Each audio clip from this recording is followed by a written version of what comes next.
Today we talk about how can you add your relationships on your VCAP. We're going to figure out the solution on how you can do that on your app. All you have to do, you just go above your photo, click on it here.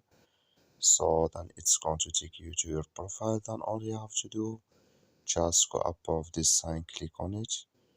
So then it's going to show for you a list like this. Then you click here on edit profile. So then you come to your profile here. Then all you have to do, just go down here and you click here on profile here. When you click on profile, it's going to take you to next step. You just switch into open video here. So then all you have to do, you just come to a relationship. You click here on this sign. Then here can you select your relationship in this list. So when you're down, just go above this sign, click on it. That's all you have to do. Thank you for watching. Don't forget to support us by liking, subscribe.